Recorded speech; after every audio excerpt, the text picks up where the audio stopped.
अस्सलाम वालेकुम dear viewers, कैसे हैं आप सब। उम्मीद करते हैं आप सब जहाँ कहीं भी हैं अच्छे से होंगे। तो आज की इस वीडियो में हम प्रीवियस ईयर क्वेश्चन पेपर्स जो कि KSSRB कारगिल की तरफ से जो मैट्रिक लेवल जो लास्ट ईयर जो एग्ज़ाम्स हुए थे उसके लिए जो प्रीवियस ईयर पेपर्स जो इन्होंने फ्रेम किए थे उसमें से कुछ इम्पॉर्टेंट जनरल अवेयरनेस के क्वेश्चंस को हम यहाँ पे आज सॉल्व करेंगे। तो ये तकरीबन 20-25 इसमें क्वेश्चंस होंगे जो लास्ट ईयर या पिछले 1-2 साल से ये थोड़े जो कुछ क्वेश्चन है वो रिपीट होते आ रहे हैं। तो हम इस प्रीवियस ईयर क्वेश्चंस को इम्पॉर्टेंट है जो कभी उनको हम एक बार यहाँ पे सॉल्व करने की कोशिश करेंगे। तो क्वेश्चन नंबर 1 है जो मैट्रिक लेवल में आया था पिछले साल। Which of the following countries does not share a land border with India. In countries में से वो कौन सा कंट्री है जो इंडिया के साथ लैंड यानी कि ज़मीनी बॉर्डर शेयर नहीं करता है। तो ऑप्शन ए है बांग्लादेश, यानी कि बांग्लादेश इंडिया के साथ, क्या बांग्लादेश का और इंडिया का ज़मीनी बॉर्डर है? तो है, यानी कि बहुत ज़्यादा इंडिया का सबसे ज़्यादा जो लैंड बॉर्डर जो नेबरिंग कंट्रीज़ में शेयर होता है वो होता है बांग्लादेश के साथ। तो ये इसका सही आंसर नहीं है। दूसरा पाकिस्तान के साथ भी इंडिया लैंड बॉर्डर शेयर करते हैं और नेपाल के साथ भी इंडिया लैंड बॉर्डर शेयर करते हैं। तो क्वेश्चन कहता है कि इंडिया किसके साथ लैंड बॉर्डर शेयर नहीं करता है? तो वो है आपका सी पार्ट श्रीलंका, यानी कि श्रीलंका एक ऐसा कंट्री है जो इंडिया के नीचे आप मैप में देख सकते हैं।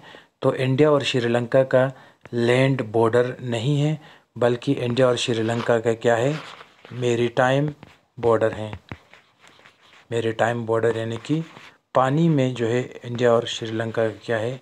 रिलेशन है, यानी कि श्रीलंका और इंडिया का मेरीटाइम बॉर्डर है, यानी कि ओशनिक बॉर्डर है या जो पानी है इन दोनों के बीच में, लेकिन ज़मीनी कोई बहुत बड़ा बॉर्डर नहीं है। तो क्वेश्चन कहता है कि किन इंडिया और किस नेबरिंग कंट्रीज़ के बीच में लैंड बॉर्डर नहीं है? तो वो आपका राइट आंसर है श्रीलंका, क्योंकि इंडिया और श्रीलंका के बीच में मेरीटाइम बॉर्डर है, यानी कि पानी का जो है बॉर्डर है, लैंड का बॉर्डर नहीं है। क्वेश्चन नंबर 2 पे चलते हैं। क्वेश्चन नंबर 2 कहते हैं कि which of the following rivers does not flow through India. नीचे में से वो कौन सा रिवर है जो इंडिया से फ़्लो नहीं होता है? यानी कि इसमें जितने भी रिवर हैं उसमें से वो कौन सा रिवर है जो इंडिया से फ़्लो नहीं होता है? तो इसमें ए पार्ट है ब्रह्मपुत्रा, ये इंडिया से ही फ़्लो होता है। ब्रह्मपुत्रा जो है आपके इधर तिब्बत में मानसरोवर लेक से ओरिजिनेट होता है और अरुणाचल प्रदेश के ज़रिए इंडिया में आ जाता है। तो ये इंडिया से फ़्लो होता है। गंगिस यानी कि जो गंगा है वो गंगोत्री ग्लेशियर से निकल जाते हैं, तो ये भी इंडिया से ही फ़्लो होता है। और यमुना जो है वो भी, यानी कि ये ओरिजिनेट होता है यमुनोत्री ग्लेशियर से, जो कि बंडरपूछ पीक्स यानी कि उत्तराखंड से ये ओरिजिनेट होता है।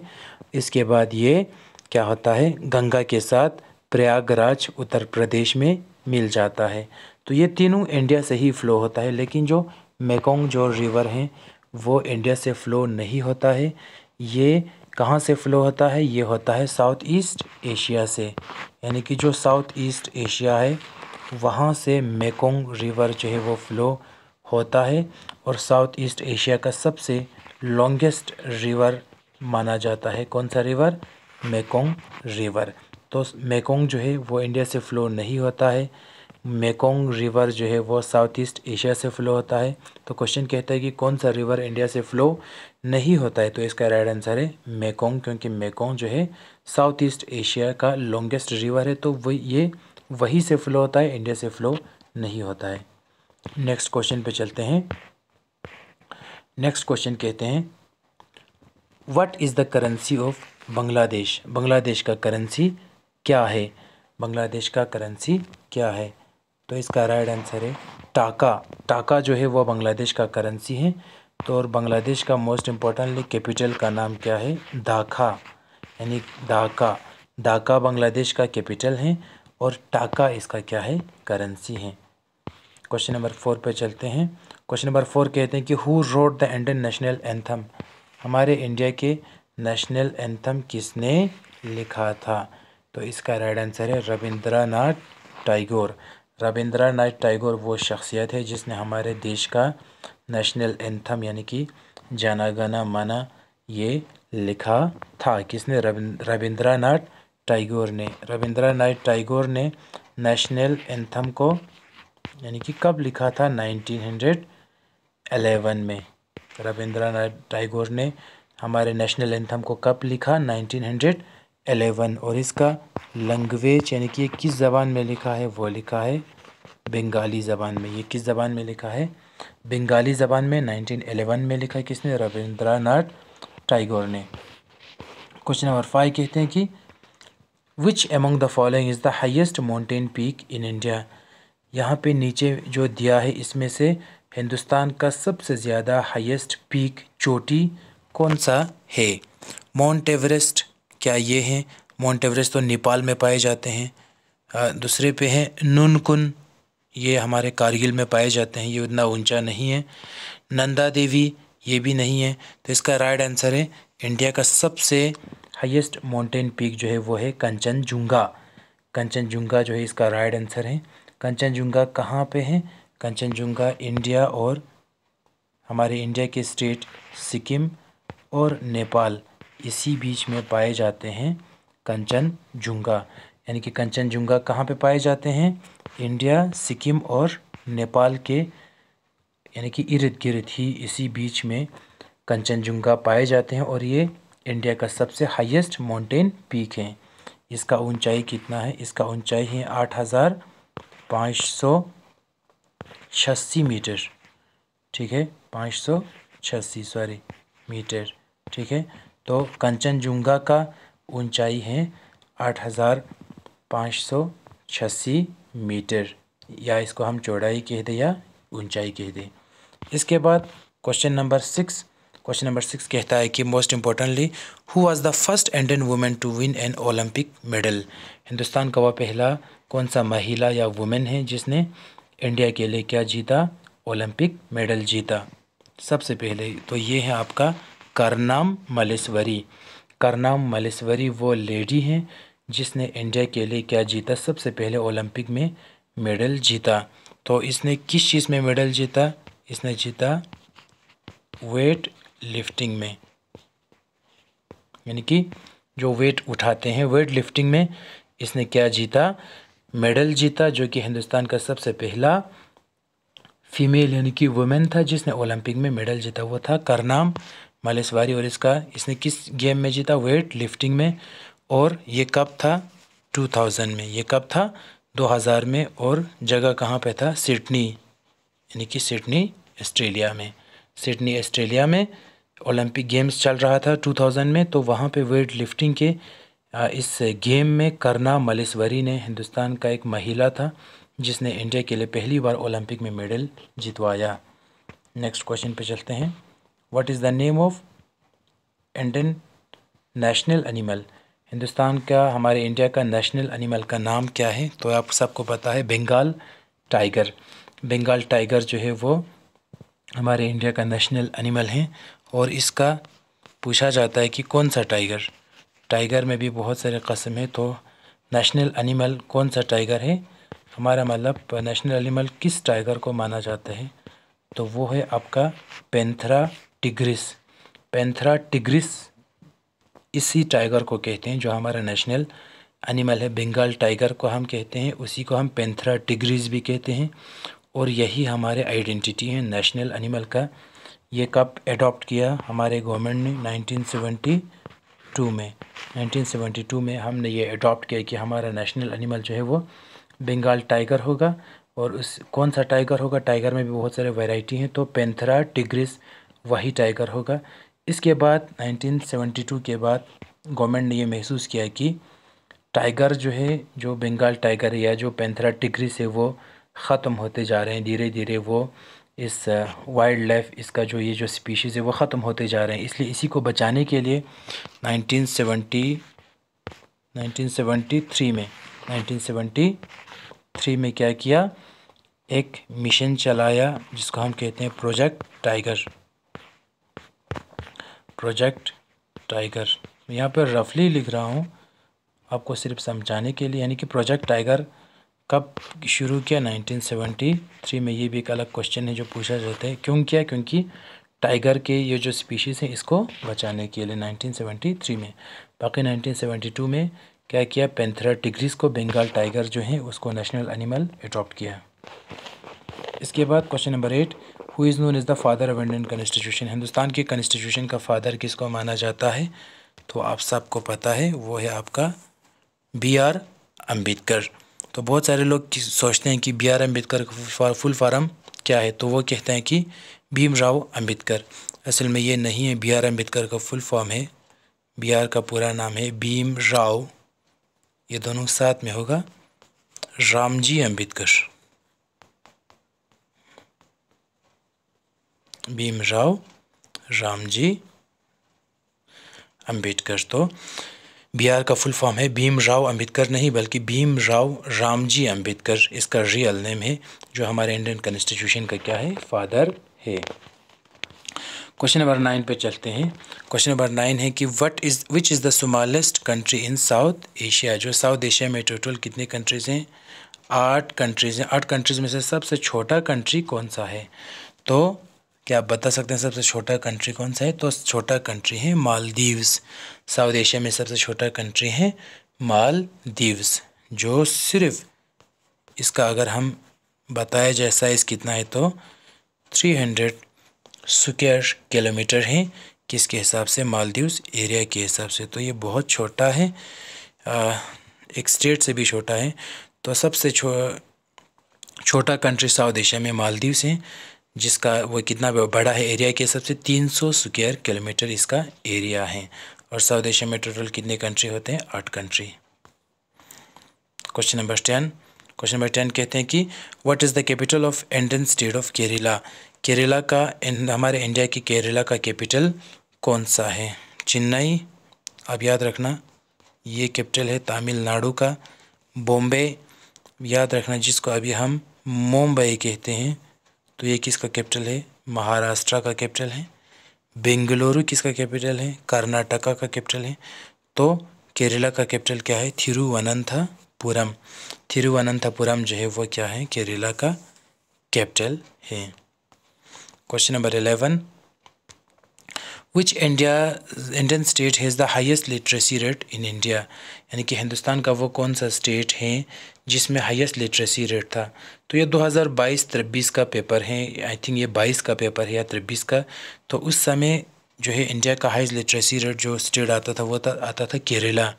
तो ये 2022 में या 23 में केरला जो है हिंदुस्तान का सबसे हाईएस्ट लिटरेसी रेट वाला स्टेट था उस वक़्त, केरला। तो प्रीवियस पेपर के हिसाब से केरला सही होता है, लेकिन आज की डेट में 2025 में अगर आपसे पूछा जाए कि हिंदुस्तान का हाईएस्ट लिटरेसी रेट यानी कि जो जिस स्टेट में, वो कौन सा है? मिज़ोरम, वो है आपका मिज़ोरम। इस साल 2025 में मिज़ोरम सबसे टॉप पे आया है। मिज़ोरम में कितने लिटरेसी रेट है? 98.2%।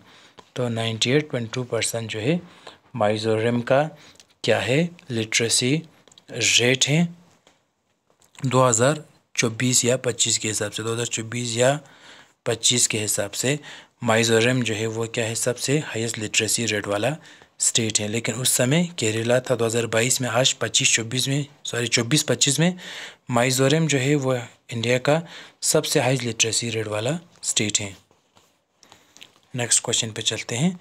नेक्स्ट क्वेश्चन नंबर 12 कहते हैं कि the hottest planet of solar system का सबसे हॉटेस्ट प्लैनेट कौन सा है? तो वो है आपका वीनस। वीनस को हम सबसे गर्म या हॉटेस्ट प्लैनेट कहते हैं, जो कितना 465 डिग्री सेल्सियस या सेंटीग्रेड, यानी कि 465 डिग्री सेंटीग्रेड या सेल्सियस जो है वीनस जो है इतना ज़्यादा गर्म है। तो सबसे हॉटेस्ट प्लैनेट कौन सा है सोलर सिस्टम में? वीनस है। The first session of Indian national Congress in 1885 was held in the city of Indian national Congress का जो पहला सेशन था वो 1885 में हुआ था। वो हिंदुस्तान की किस सिटी में हुआ था? तो वो हुआ था आपके बॉम्बे में। हिंदुस्तान के बॉम्बे में क्या हुआ था? फर्स्ट सेशन यानी कि इंडियन नेशनल कांग्रेस का 1885 में जो शुरू हुआ था, बॉम्बे में हुआ था। और उस वक़्त जो है फर्स्ट सेशन में कितने लोगों ने क्या किया, इसमें अटेंड किया इस सेशन को? तो टोटल 72 डेलीगेट्स ने क्या किया, इंडियन नेशनल कांग्रेस के पहले इसको यानी कि सेशन को अटेंड किया। और इसका प्रेसिडेंट कौन था उस समय? WC बनर्जी। यानी कि first session Indian national Congress का बॉम्बे में हुआ। इसमें 72 डेलीगेट्स ने हिस्सा लिया और इसका प्रेसिडेंट था WC बनर्जी। इसके बाद question number 14, Indian constitution was adopted on constituent assembly by the constituent assembly on. Hindustan का जो कॉन्स्टिट्यूशन है वो कॉन्स्टिट्यूएंट असेंबली ने कब अडॉप्ट किया? यानी कि 15 अगस्त 1947, इस दिन तो हम आज़ाद हुए। 26 जनवरी 1950, इस दिन हमारा कॉन्स्टिट्यूशन लागू किया गया। तो इसका राइट आंसर है 26 नवंबर 1949।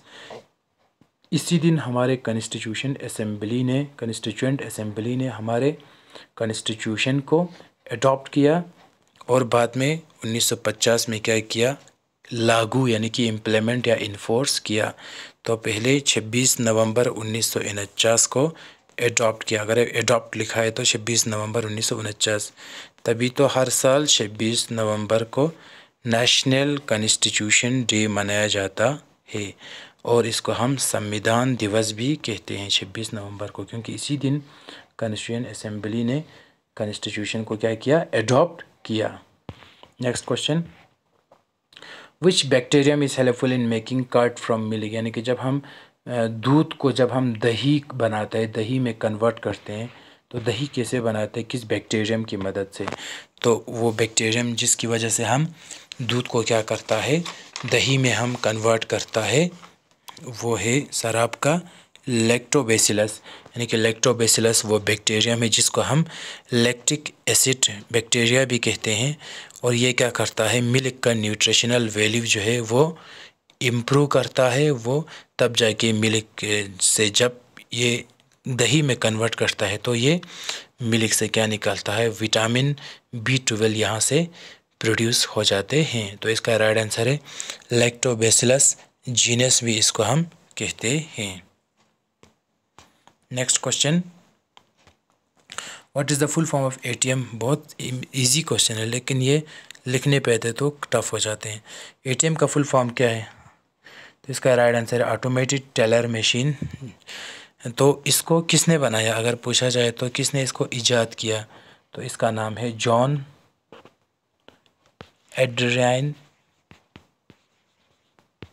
एड्राइन शेफर्ड। यानी कि ATM का पूरा नाम ऑटोमेटेड टेलर मशीन, और इसको किसने इजाद किया? जॉन एड्राइन शेफर्ड बेरन इसका पूरा नाम है। इसके बाद एक खासी and Garo language speaking population is found in. ये कुछ ट्राइबल पीपल्स हैं जो कि खासी और गैरो लैंग्वेज, ये कहाँ पे ये ज़बान बोलने वाले लोग हैं? तो इसका राइट आंसर है मेघालय। मेघालय में खासी और गारो लैंग्वेज बोलने वाले लोग पाए जाते हैं। इसके बाद है इम्पोर्टेंटली चिपको मूवमेंट, मोस्ट इम्पोर्टेंट है ये।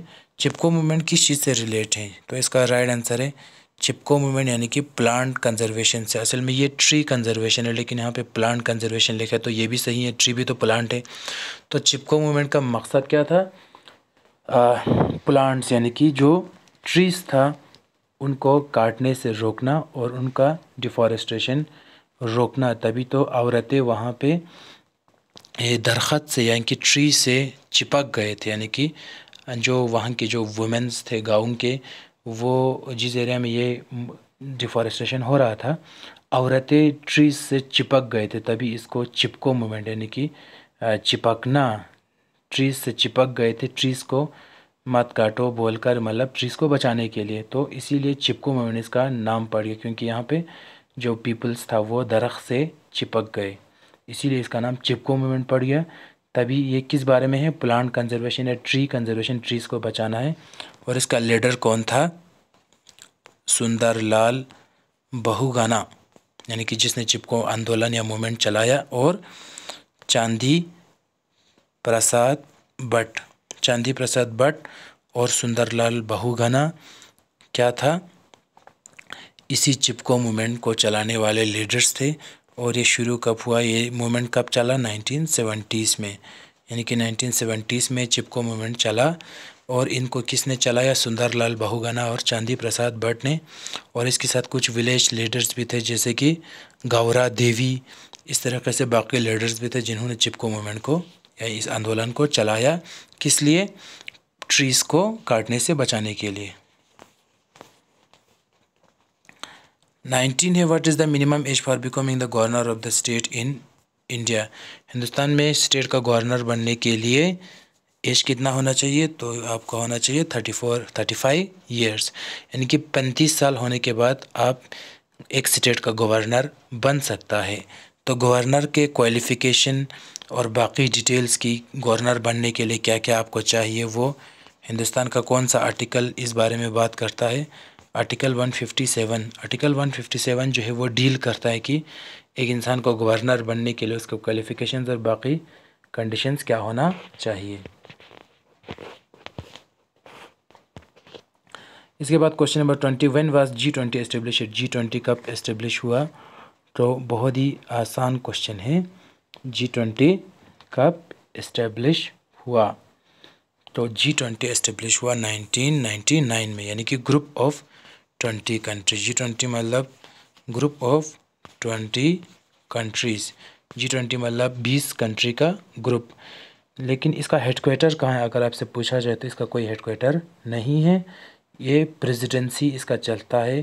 जैसे पिछले साल 1-2 साल पहले इंडिया ने G20 का प्रेसिडेंसी संभाला था, फिर दूसरा कोई और कंट्री G20 का प्रेसिडेंसी संभालता है। तो ये रोटेशन बेसिस पे चलते रहता है, इसका कोई परमानेंट हेडक्वार्टर नहीं है। Question number 21, which national park is the only floating park located on the Loktak lake?